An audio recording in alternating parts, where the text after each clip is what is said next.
Welcome. I'm Dan Rahill. I'm a Managing Director with Wintrust Wealth Services and a past chairman of the Illinois CPA Society. At the Society, we put together a series of 8 short videos on the CARES Act, the third in a series of monumental COVID-19 relief packages. This presentation will be part 2 and will be an overview of the Economic Injury Disaster Loan Program. Now, there's a reason why I've included the EIDL ahead of the Payroll Protection Program we'll discuss in Part 3. And that's because the EIDL, while much smaller at $10 billion, is a much easier program to apply for. You apply directly on an SBA website. It's an existing program already set up. I went on it myself, and it took about 5 minutes to apply for a loan.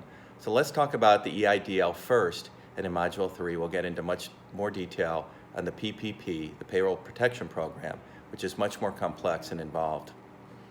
As I said, the EIDL is an existing SBA program. The CARES Act provided $10 billion under this section to expand the eligibility of the program. The SBA has industry-specific sizing standards that it provides for this program, with working capital loans provided up to $2 million for up to 30 years at a fixed interest rate of 3.75 and 2.75 for nonprofits.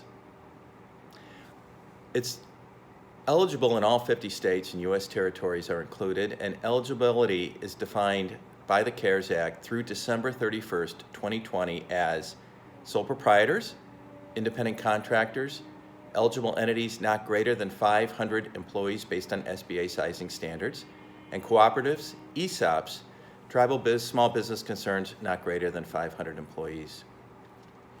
Other CARES Act changes to the program through December 31st, 2020 include the following, and these are important. Personal guarantees are not required for loans up to $200,000. It waives the requirement that applicants must be unable to obtain credit elsewhere. It waives the requirement that applicants must have been in business for 1 year before the disaster.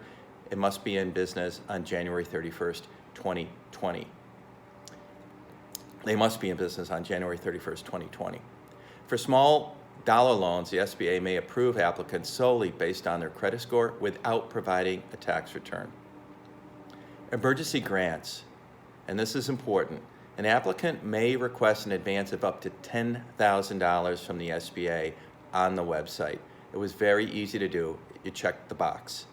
To be funded within 3 days after the SBA receives the application. The applicant must self-certify that they are an eligible business for an EIDL, and the $10,000 advance is actually a grant. It's not required to be paid back, even if you're not eventually approved for an EIDL. The emergency grants are available through December 31st, 2020, and allowable uses include any expenses for providing sick leave for those unable to work because of the COVID-19 virus, maintaining payroll to retain employees during business disruptions or substantial slowdowns, meeting increased costs to obtain materials in your supply chain, maintaining rent or mortgage payments, and repaying obligations that are not met due to revenue losses. Now, here are some practical considerations with regard to the EIDL. The eligibility is based on sizing standards, and self-certification is required. As I said, this is an easy loan to apply for. The loan is directly through the SBA, and you apply online. I've included in my PowerPoint the website on how to apply to the COVID-19 relief.sba.gov website.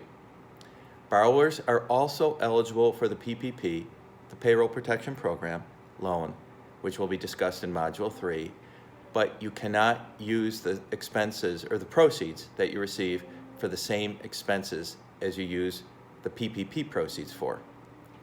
Finally, and I learned this by going on the website myself, you've got to know your numbers before you go on the website, because it will ask you for your gross revenue and your cost of goods sold for the trailing 12 months before this disaster was declared.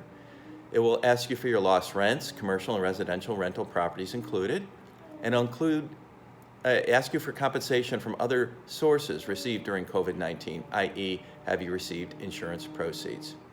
And with that, I'm concluding Module 2, the discussion of the EIDL program. In Module 3, coming up, I'll discuss the PPP program, much larger and more involved than the EIDL. Thank you for listening.